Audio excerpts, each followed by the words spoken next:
Are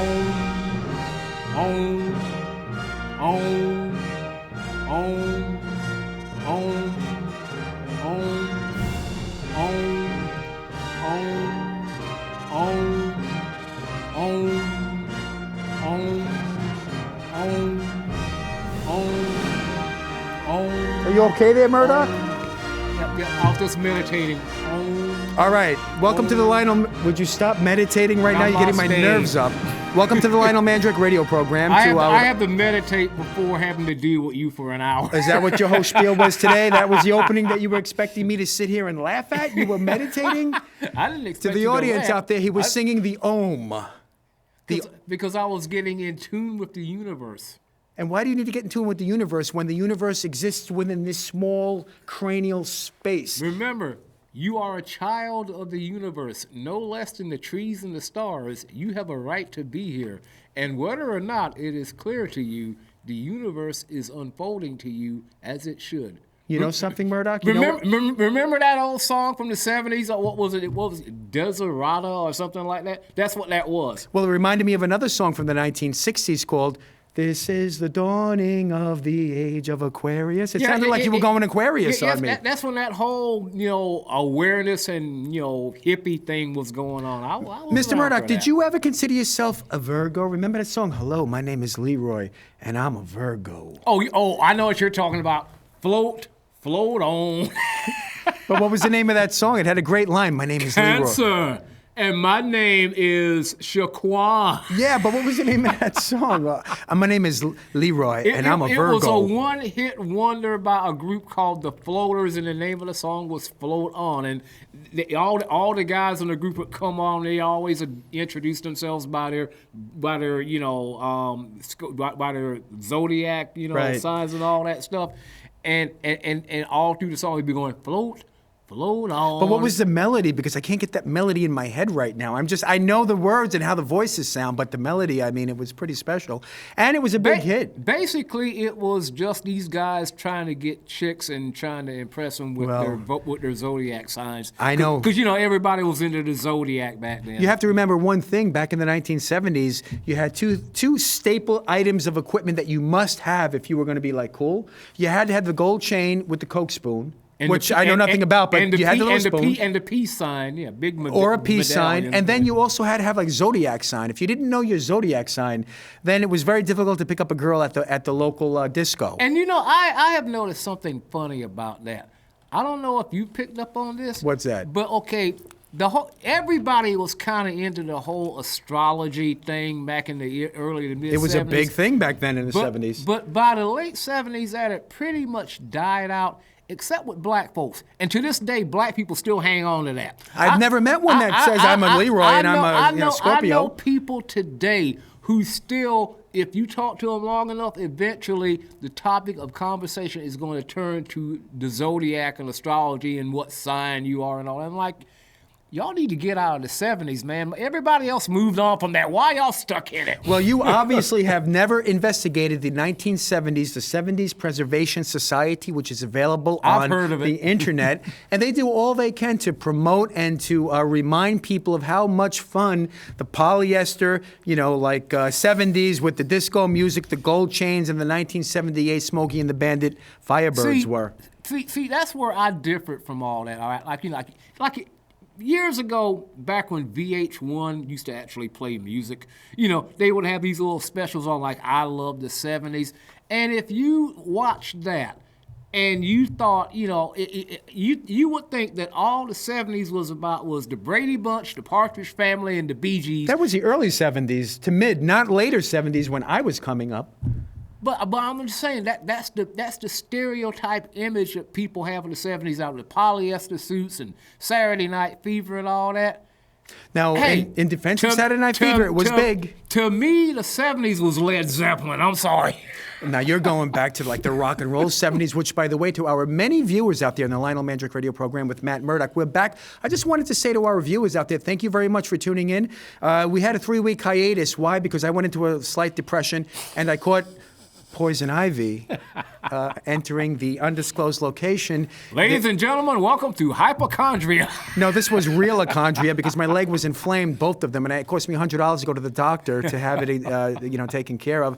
I was going. I shouldn't lie about the undisclosed location. We are in an undisclosed location on the eastern seaboard, and heading into my bunker in my domicile in the back. Everybody else calls it a house. He calls There's it a a lot bunker. of foliage, and some of the foliage I knew to be poison ivy. It's a very deadly leaf. Remember the old adage, if it has 3 leaves, let it be.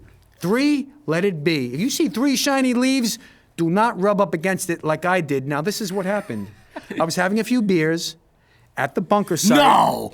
And all of a sudden, I saw a little... Beer? I park my vehicle, which I'm not going to describe, but it is a Hummer, in the back of the undisclosed location. In his dreams. It's a Hummer. No, it's as big as a Hummer. You got to admit that. It's a little more low to the ground It's than a lower, Hummer but is. it's like a low, wide Hummer. I park it at the undisclosed location in the back. Station wagon.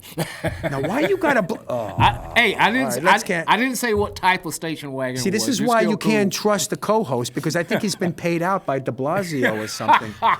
Let me tell you this much. The vehicle that I have is parked in the undisclosed location in the rear next to some bushes.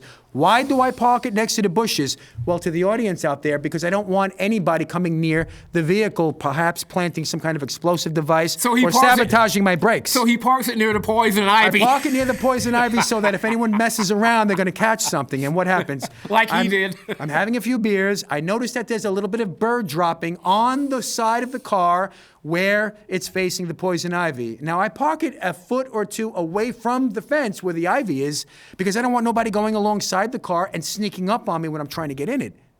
Make sense? Yeah. I'm not paranoid. So this is what happened. I went to wipe the poison ivy off, and I rubbed all up in the poison ivy. Now, I had a tall boy of beer, I admit it, but that's not the reason why. I knew the ivy was there. Of course not. How could poison ivy penetrate clothing? Because I was wearing a jumpsuit, an Adidas jumpsuit. Apparently, it went right through the jumpsuit and got both calves. Within 3 days, my legs looked like some kind of leprosy, and it was painful.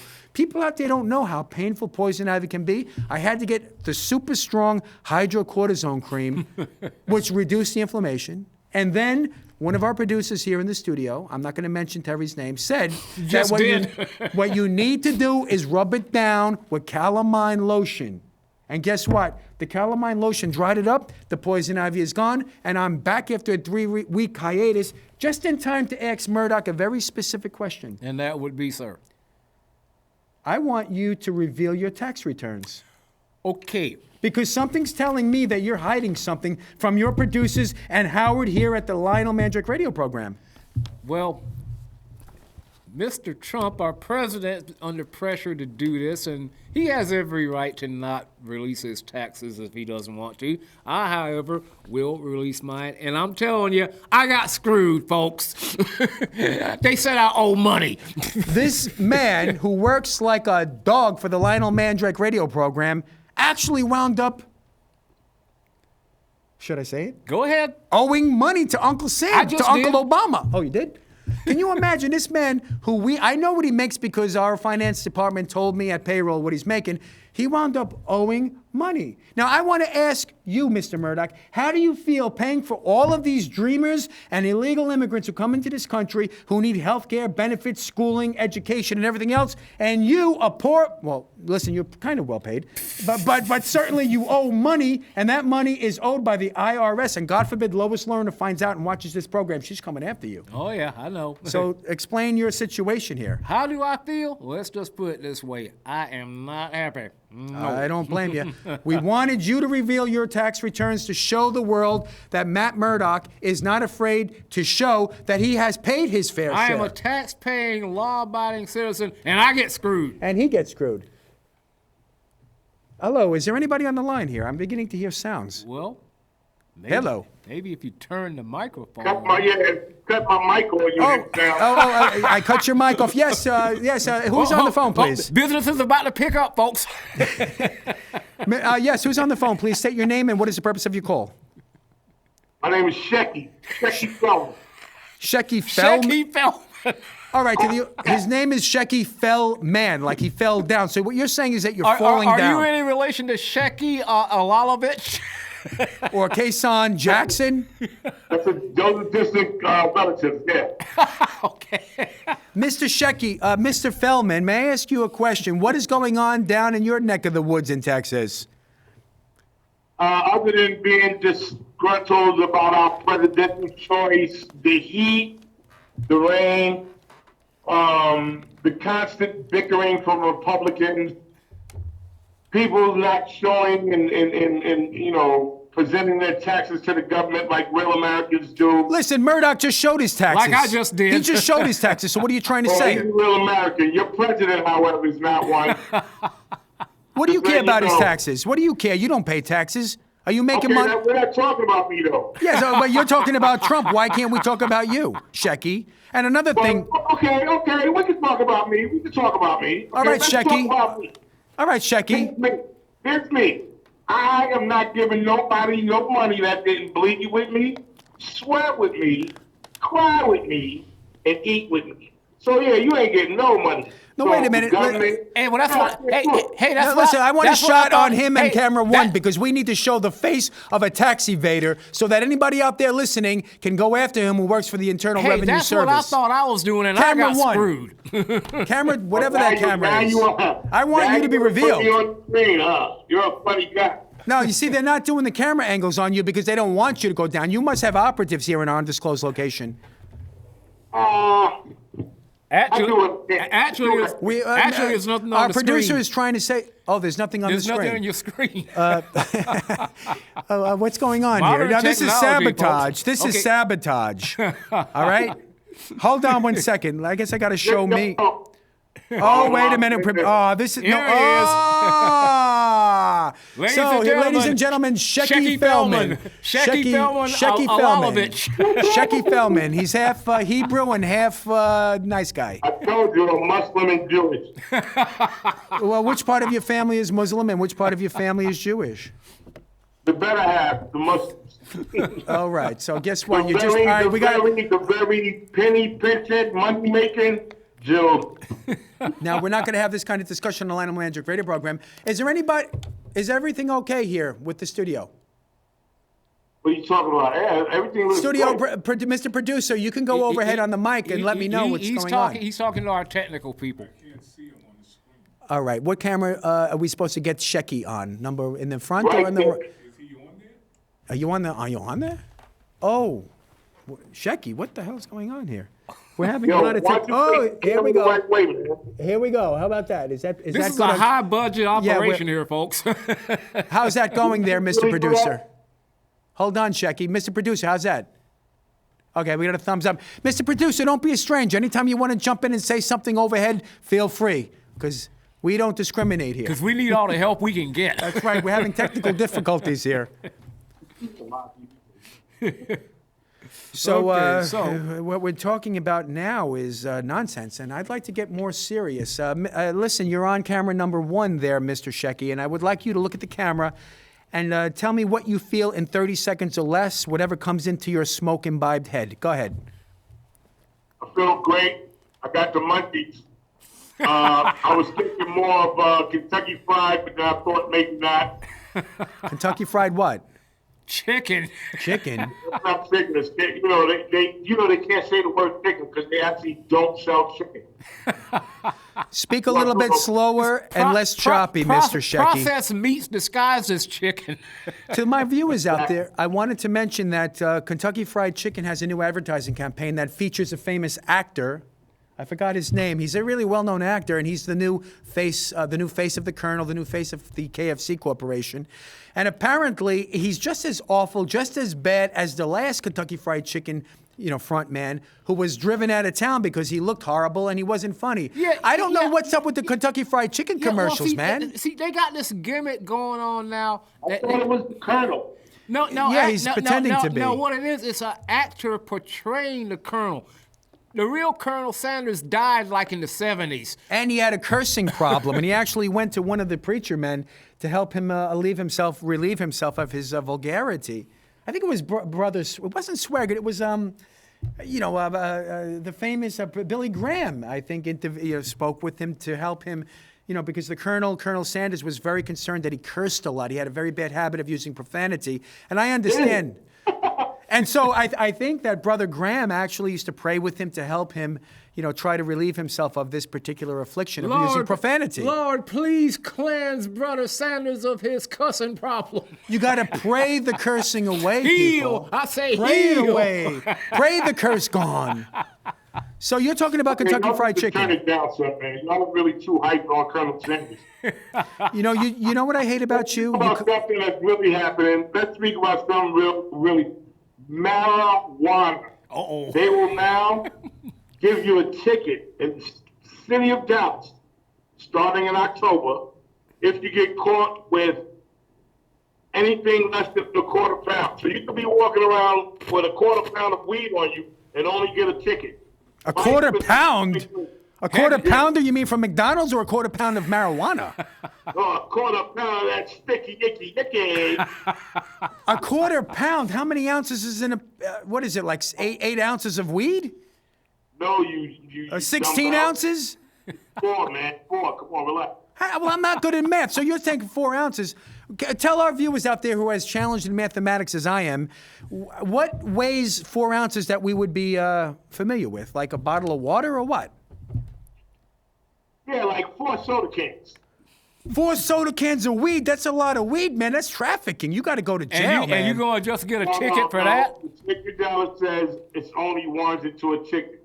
So smoke on, brothers. I'm against marijuana usage. I think it dulls the senses. I think it's part of the downward slope towards the debauchery of a society. Just look at places where legalization of drugs such as heroin and cocaine, and marijuana and hashish in Holland have yielded very good results. Beer is fine. Beer is fine, brother. I wish we had a couple of cans now, simply because beer is natural. Beer is good. Not because beer is legal. Well, my thing is that I haven't seen beer single-handedly help out the economy of one state like marijuana has, i.e. Colorado. Right. All beer does is promotes and it adds on to drunken driving, adds on to depression, misery, running over little babies, stuff like that. Plus there are proven, and I repeat, proven medical benefits to marijuana usage, and more and more people, and more and more people are waking up to that. Keep the man in check over there. See, here's the problem. America's marijuana laws have always, and this is what's always frustrated me, have been basically based on an old 1936 film called Reefer Madness, which was the biggest total piece of propaganda crap documentary on marijuana madness ever made. What are you talking about? Have you ever watched it? I was high when I watched it. I don't remember it too well. So you're admitting. That's good.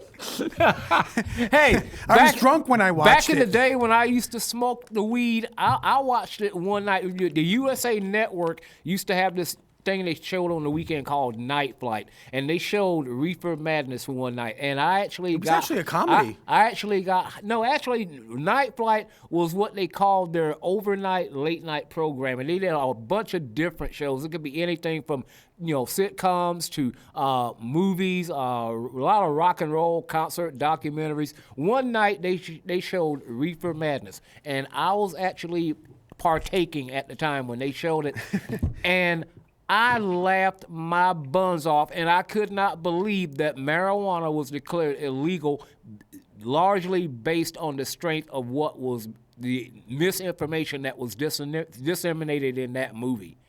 Okay, is that the movie where there was like this guy at a party with some chick? That's the one, yeah. And he was chicks from the 1920s. He would sneak off and smoke marijuana, and all of a sudden he become this homicidal, sexual, predator, and all this kind of stuff. Were the chicks like flapper girls from the 20s? But were they all in an apartment getting high, and my man just violated this chick? Yeah, That's the one. exactly right. That's what happens when you do one. reefer, brother. That's why we have to avoid legalizing this illicit drug, which has I no don't know where value you whatsoever. Get high at, buddy, but it never happens where I be at, so I'm sorry. Well, I can tell you, He's never. no, you don't do he's never marijuana. It's smoked a a dangerous joint in his drug. life. No, I have back in 1977. I tried a it. weed party. That's exactly what it would be like. We for madness. I was in 1977. My friend had a doobie. He rolled it up and he said, try this. I took 2 hits and I started wondering why there was a crack in the sidewalk. And from then on, I decided it makes your mind go too deep, brother. Now, what happened? It's not worth it. That's why I like to have beer. What happened was your friend probably laced that joint with some rat poison or something. No, that was straight up Thai weed or Acapulco Gold. You can smoke weekly. But that was back in the 70s. Of course, I do not approve of it. It's a disgusting habit, and I don't think anybody should be engaging in it. Do you know now, ever since de Blasio and the sanctuary cities and all this stuff changing, you walk around the streets of Manhattan, it's not like the old days. You smell marijuana everywhere, and I find That's it to true. be Yeah. I find it to be making me feel a little bit unsafe because it kind of gives the impression of lawlessness.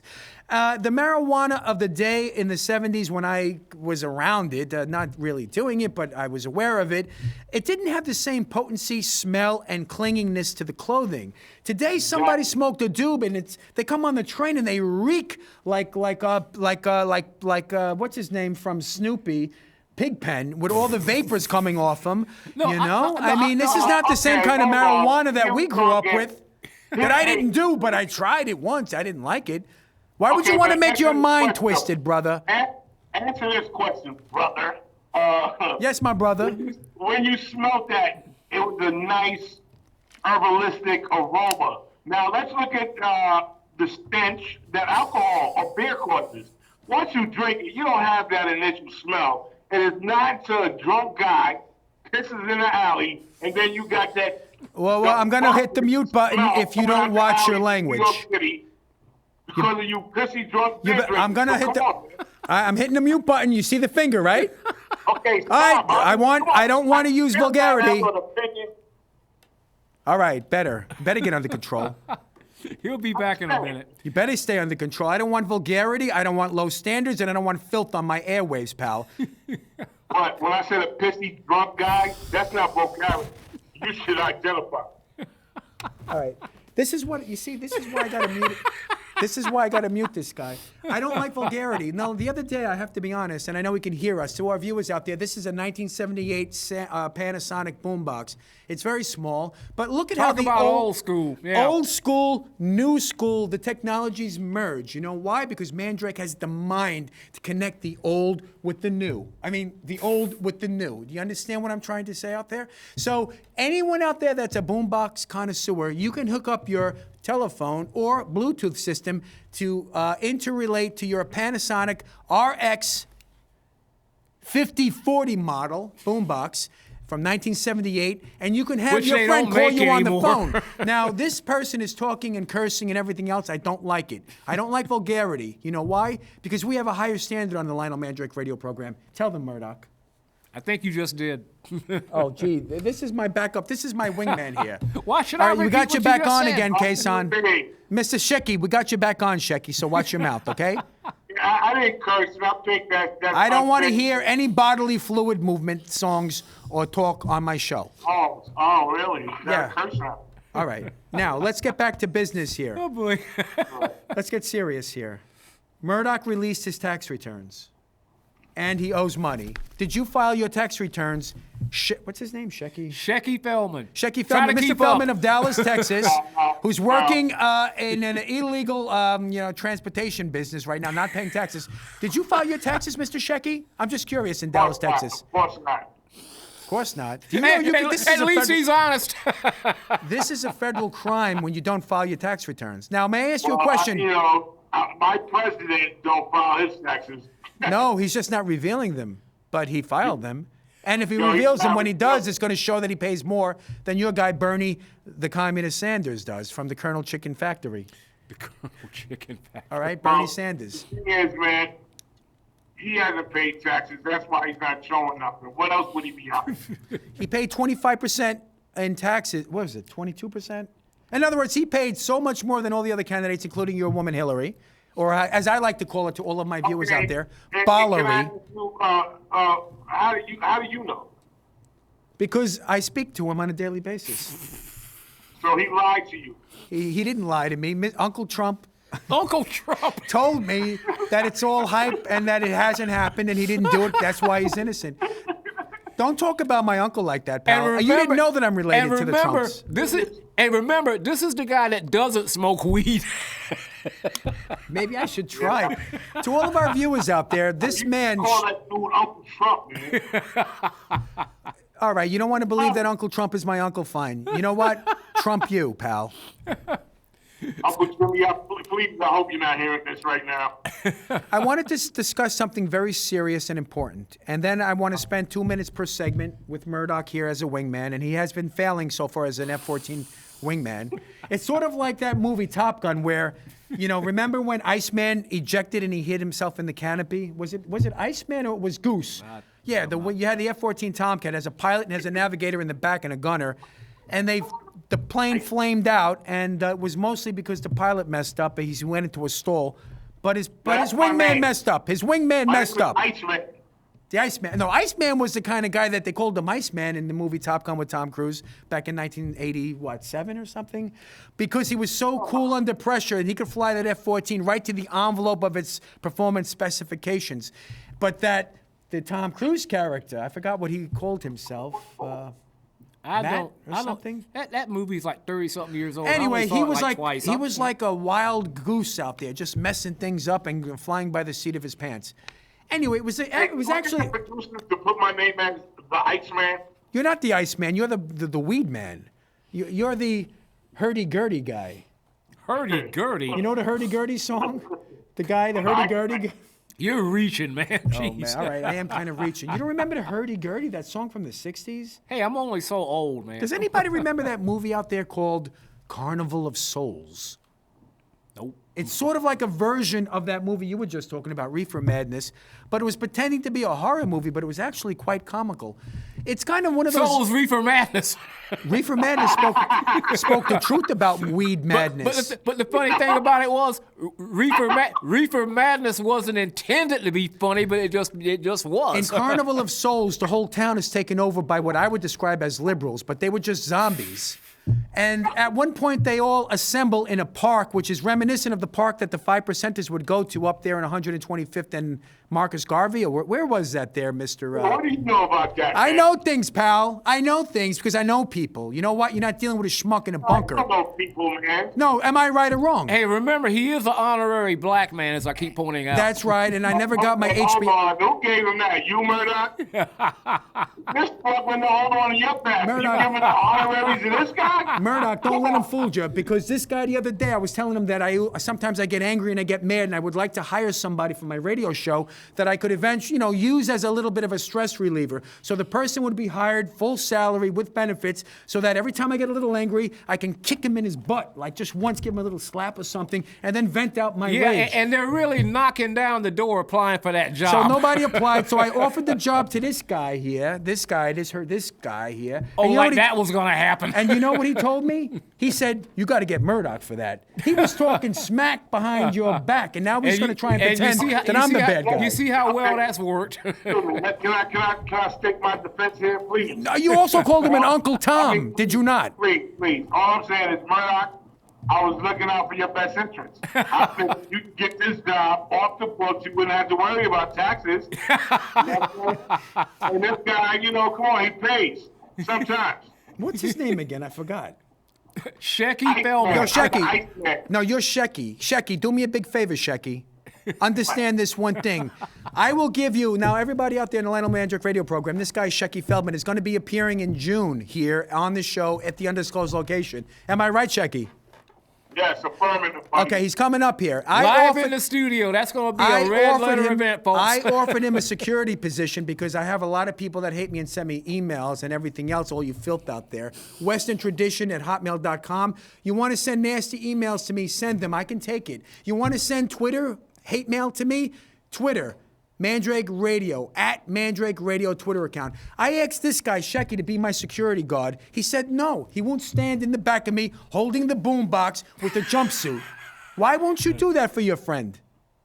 My name is Shecky Fellman. I'm not a Chuck. Okay? I'm not a schmuck.